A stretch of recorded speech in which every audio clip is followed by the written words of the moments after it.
Olá, estudantes paranaenses do nono ano, eu sou o professor William e vamos falar um pouquinho sobre as características da população europeia. Os objetivos da nossa aula, identificar as principais características da população da Europa, dados estatísticos e estrutura que refletem a realidade da população no continente e compreender também os processos migratórios na Europa. Para isso, vamos refletir lá. Você consegue imaginar quantas pessoas vivem na Europa? O que você entende por dinâmica demográfica? E o que vocês sabem sobre migrações? Será que você tem algum parente que foi migrante? Será que o Brasil é um país que recebeu muitos migrantes? Bem, para começar vamos falar de demografia. A demografia é a ciência que estuda a dinâmica populacional humana por meio de estatísticas que utilizam como critérios a religião, a educação, a etnia e outros critérios que são influenciados por fatores como taxa de natalidade, taxa de mortalidade e taxas de migração, tanto da emigração quanto da imigração.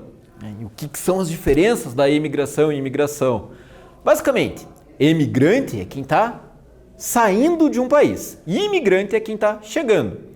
O migrante, na verdade, é o mesmo. Se você está saindo do Brasil, para os brasileiros, você vai ser um emigrante. Se você está chegando no Brasil, você vai ser um imigrante.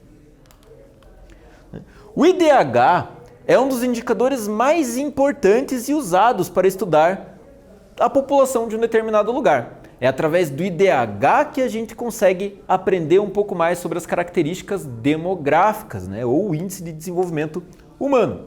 E como que funciona o IDH? O IDH utiliza 3 parâmetros como base. A educação, que é a média de anos em que a pessoa passa na escola, a quantidade de tempo que a pessoa passa na escola.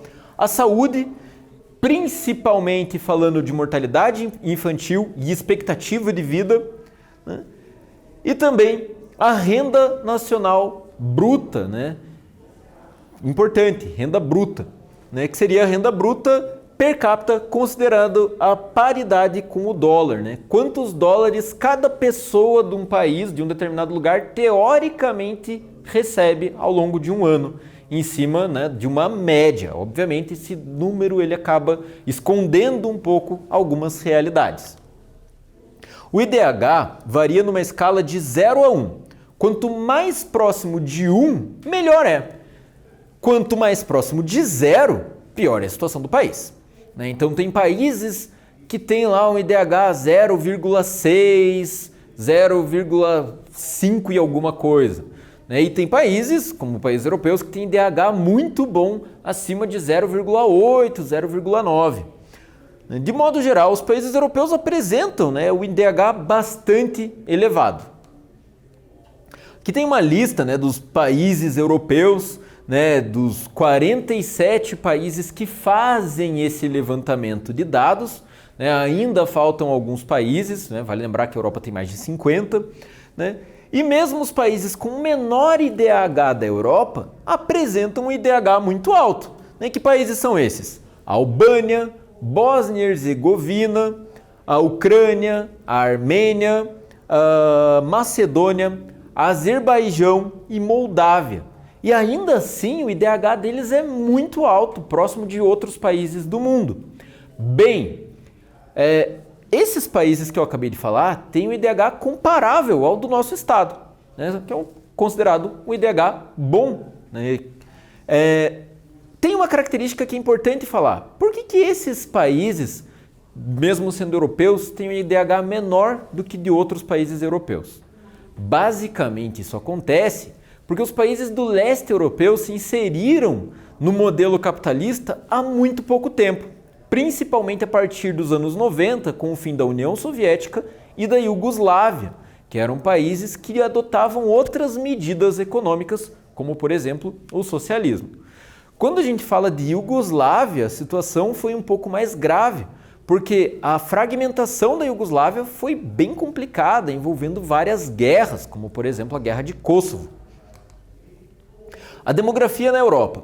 As questões demográficas da Europa, atuais e passadas, incluíram a imigração por motivos religiosos, relações sociais, imigração econômica, declínio da taxa de natalidade e envelhecimento populacional. Sobre a população da Europa, né, a gente vai ter um continente com uma grande diversidade étnica, cultural e linguística. Vale lembrar que a Europa é a base da civilização ocidental. Eles modelaram a civilização ocidental após as grandes navegações. Aproximadamente 740 milhões de pessoas vivem na Europa. Isso corresponde a 12% da população mundial. É muita gente morando ali. E também, né, existe uma grande heterogeneidade cultural, étnica, por conta dos processos históricos. Né? O relevo europeu ele causou isolamentos de populações. Então existem 3 grandes grupos étnicos principais e mais outros grupos ali. Os principais seriam os germânicos, os latinos e os eslavos. Os germânicos, por exemplo, os alemães, os holandeses, né? E até mesmo os bretões, né? Os britânicos, ali eles têm grande influência germânica. Os latinos, como por exemplo os portugueses, os espanhóis, os italianos, franceses, todos aqueles que a língua vem do latim. E por fim, os eslavos, que são aqueles situados mais ao leste da Europa, né? Como os próprios russos, os poloneses e ucranianos. Vamos para uma atividade. De modo geral, o IDH dos países europeus é bastante elevado. Sabendo que o IDH do Paraná em 2010, que foi o último censo realizado, era de 0,757, é possível comparar o IDH paranaense com o de algum país europeu? Agora é com vocês.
Bem, agora que vocês tiveram tempo para responder essa atividade, vamos ver a possível resposta, né?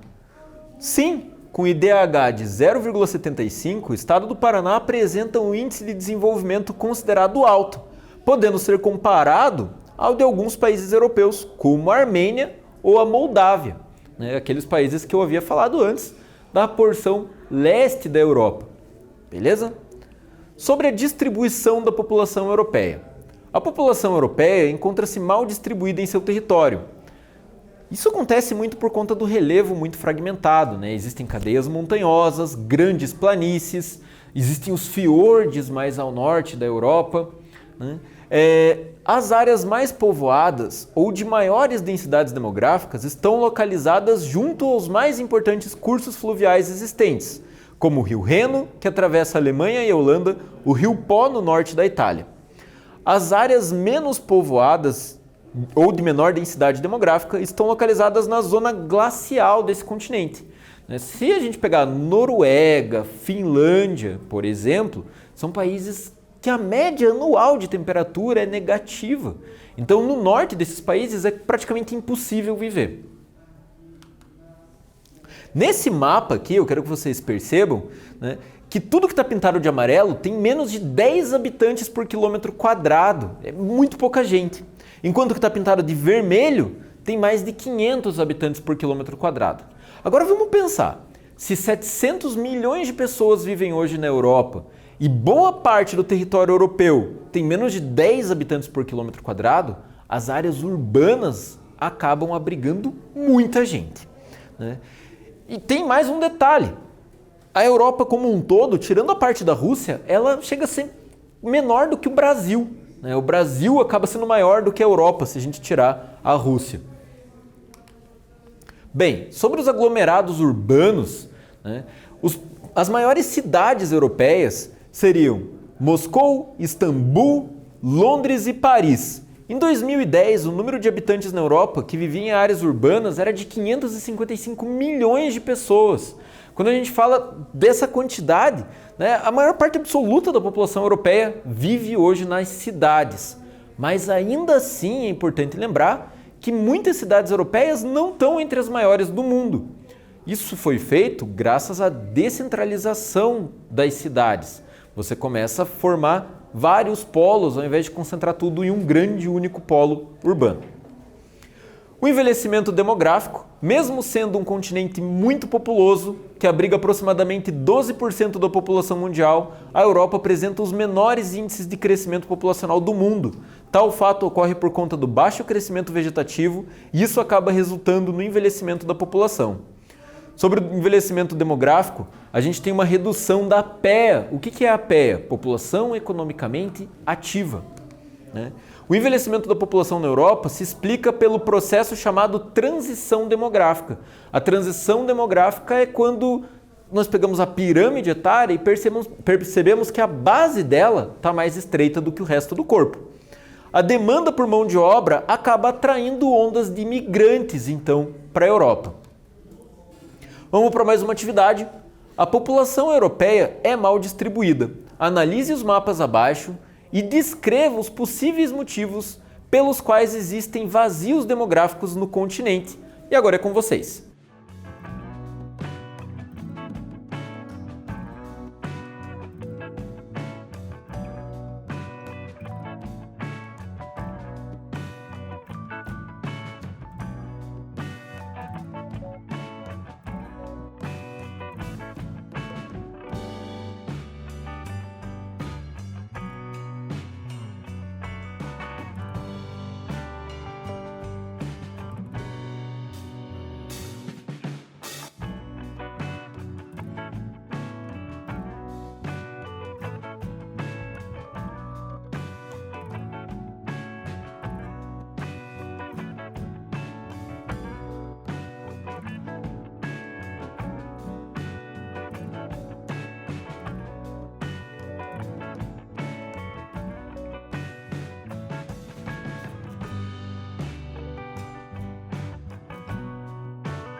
Agora que vocês já tiveram tempo para a resposta, vamos ver aqui uma possível resposta. Ao observar os mapas, é possível perceber que as áreas com baixa densidade demográfica coincidem com regiões montanhosas ou com grandes latitudes, o que leva a crer que essas regiões são pouco habitadas por conta do clima e das péssimas condições do relevo. Só vou voltar aqui na imagem para vocês observarem. Olha essas áreas montanhosas destacadas em laranja. Elas vão coincidir com as áreas pintadas em amarelo nesse mapa.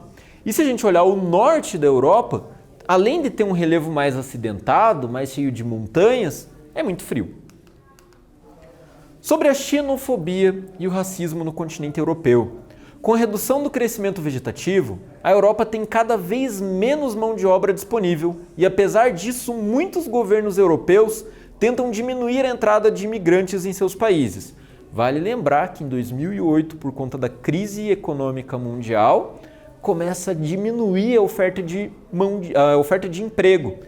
Com a chegada de vários novos migrantes, os europeus se assustam com a possibilidade de ficarem desempregados. Então começam as pressões populares, manifestos, para que se controle a entrada de imigrantes.